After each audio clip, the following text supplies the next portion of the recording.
Hello student, welcome to Arbaz English academy.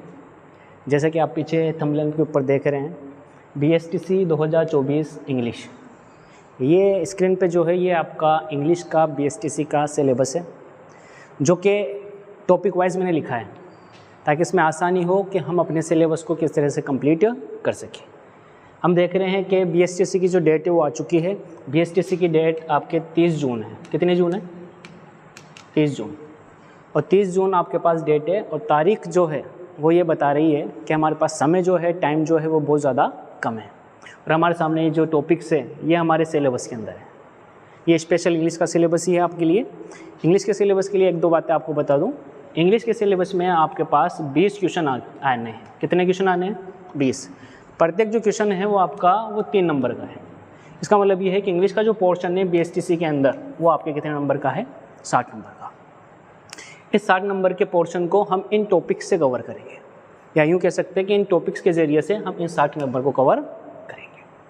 तो हम सबसे पहले डिस्कस कर लेते हैं सिलेबस के ऊपर कि आपका सिलेबस जो है वो उसके अंदर कौन कौन से टॉपिक है, किस टॉपिक को हमें कैसे पढ़ना है और कैसे नहीं करना है। तो देखते हैं। सबसे पहला टॉपिक अगर हम देखें तो यहाँ पर लिखा हुआ है आर्टिकल।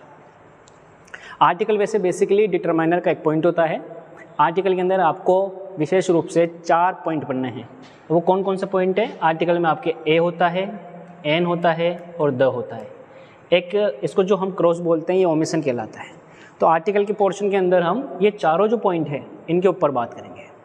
तो आपके BSTC 2024 का इंग्लिश का पहला टॉपिक है आर्टिकल। दूसरे टॉपिक की अगर हम बात करें तो है टेंस।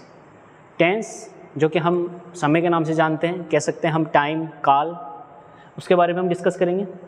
इसके अंदर जितने भी रूल्स आपके हैं, गोल्डन रूल्स हो गए, टिर्की रूल्स हो गए, या जो मेथड वाले रूल है वो सबको हम क्लियर करेंगे। तो पहला है आपका आर्टिकल, दूसरा है आपका टेंस, तीसरा जो टॉपिक है ये आपके है नरेशन। नरेशन बेसिकली हम इसको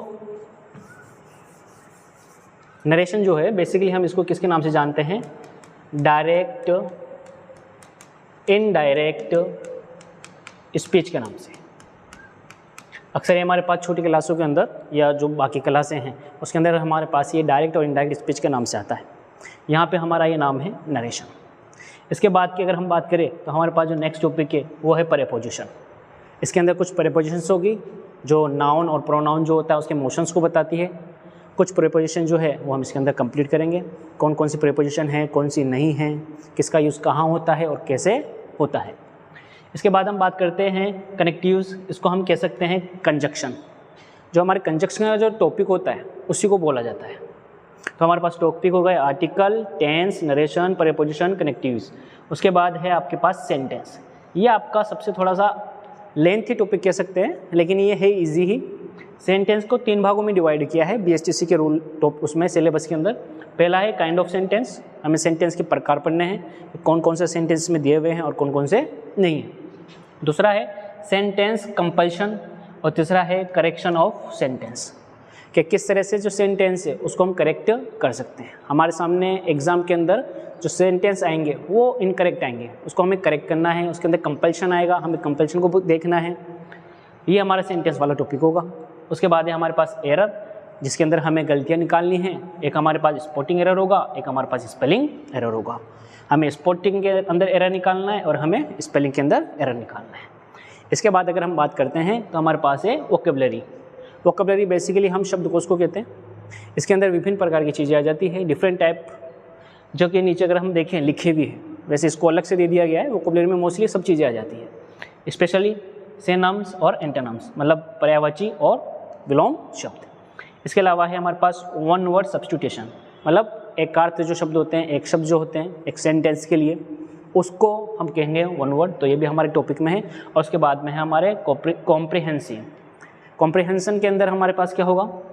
समझ के ऊपर डिपेंड है। ये हमारे पास एक पैसेज देगा, उस पैसेज के अंदर ही हमारे पास ये वोकैबुलरी वाली चीज़ें होगी जो हमें कंप्लीट करनी है। तो स्टूडेंट्स अगर हम देखें तो हमारे पास इंग्लिश का ये सिलेबस है। अगर हम डेट्स की बात करें, हम तारीखों की बात करें तो हमारे पास तारीख है 30 जून। इस डेट पे हमारा एग्ज़ाम हो जाना है। तो अगर हम डे की बात करें तो अगर आज देखें तो आज 13 मई है और अगर बात करें 13 मई को मई के सेक्शन में तो हमारे पास 17 दिन है, और इधर बात करें तो हमारे पास 30 दिन मान लेते हैं, तो 17 और 30 हमारे पास 47 दिन है। 47 दिन की हमारी रणनीति है। फिर हम चाहेंगे कि इस सिलेबस को हम जल्दी से जल्दी कंप्लीट करें और कोशिश करें हम 25 से 30 दिन के अंदर इसको कंप्लीट करने की, ताकि हम एक दूसरी बार इसका क्या कर सकें, रिवीजन कर सकें। ज़्यादा हार्ड नहीं है अपना सिलेबस, इजी है, बस आपको थोड़ा धैर्य रखना है और मेरे साथ बने रहना है। 1 बाय 1 हम एक एक करके जो टॉपिक्स हैं इन टॉपिक्स को हम कंप्लीट करेंगे। Thank you.